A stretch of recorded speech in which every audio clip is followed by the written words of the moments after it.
کہا کیا کیا؟ جو حق تھا میں نے وہ کیا. کہا قبل کا فتویٰ دے دیا. کہا قبل کا فتویٰ دے دیا. کہا قبلہ اگر ممکن ہو سکے تو قبل کا فتویٰ واپس لے. اگر ممکن ہو سکے تو قبل کا فتویٰ واپس لے. اللہ نے کہا ہم یہ فتویٰ واپس نہیں لے سکتے. کافی نہیں لے سکتے. کہا فتویٰ فتویٰ ہوتا ہے جو دے دیا گیا اس پر عمل کیا جائے. قبلہ لیکن اگر عمل کیا گیا تو ایران ختم ہو جائے گا. اللہ بولنے کا ختم ہو جائے. اللہ بولنے کا ختم ہو جائے. کہا ایران کا نام و نشان باقی نہیں رہے گا. اللہ بولنے کا نام و نشان باقی رہے. اللہ رسول اللہ نے کہا ہم بھی ختم کر دیے جائیں گے, مار دیے جائیں گے. اللہ بولنے کا ہم بھی مار دیے جائیں گے, کوئی فرق نہیں پڑے گا. اب اللہ رسول اللہ نے کہا میری سمجھ میں یہ نہیں آتا کہ آپ نے ایران کو بچانے کے لیے اتنی قربانیاں دی, اتنی محنتیں کی, قید خانے میں گئے, نہ جانے کتنی اذیتیں اٹھائی, اس کے باوجود آپ نے یہ فتویٰ دیا اور آپ یہ کہتے ہیں کہ ایران ختم ہو جائے, ایران برباد ہو جائے. آپ پھر کہنا کیا چاہتے ہیں؟ عبداللہ خمینی نے کہا یاد رکھنا میرا جو فتویٰ ہے یہ ایران بچانے کے لیے نہیں ہے, اسلام بچانے کے لیے.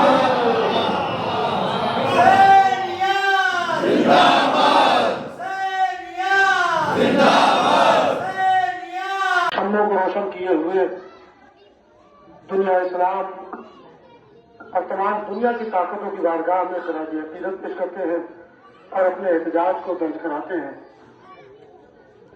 امیر کائنات نے فرمایا کونا للظالم خصمن وللمظلوم عونا. یہ جملہ امیر کائنات کی زندگی کے آخری لمحات میں ان کے ذہن سے نکلے ہوئے جملات ہیں کہ جس میں امیر کائنات نے فرمایا یہ میرے نونہالوں, یہ میرے بچوں, اس بات کو یاد رکھنا کہ ہمیشہ مظلوم کے ہمدرد بن کے رہنا اور ظالم کے لیے سیسا پلائی ہوئی دیوار بن کے رہنا. اسی جملے پر عمل کرتے ہوئے رہبر معظم نے اپنی مکمل زندگی گزاری. اور اگر آپ غور کریے تو آپ کو اس بات کا اندازہ ہو جائے گا کہ رہبر معظم نے نعوذ باللہ کوئی جرم نہیں کیا تھا.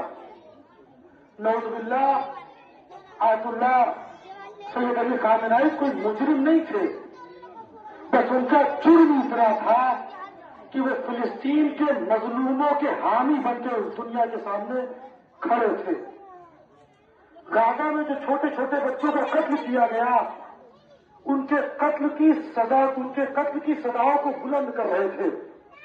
ان کے قتل میں برابر کے شریک تھے اور ان کے قتل کی وجہ سے پوری دنیا انسانیت کو جھجوڑ رہے تھے اور یہ آواز دے رہے تھے کہ دنیا والوں شاید تمہاری انسانیت مر گئی ہے, اس لیے کہ چھوٹے چھوٹے بچے تمہاری نگاہوں کے سامنے قتل کیے جا رہے ہیں اور تم اپنی زندگی میں مصروف ہو.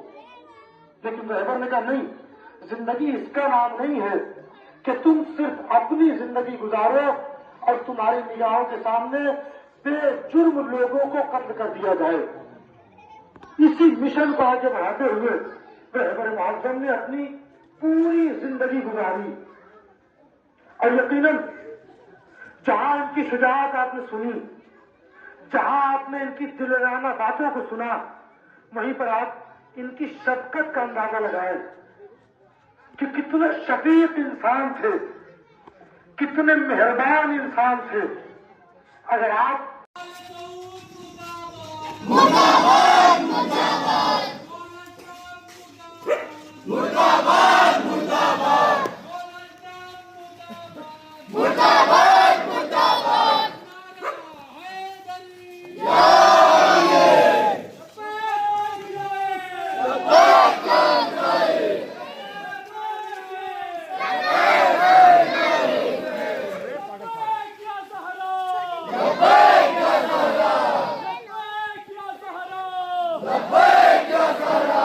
لبیک یا مہدی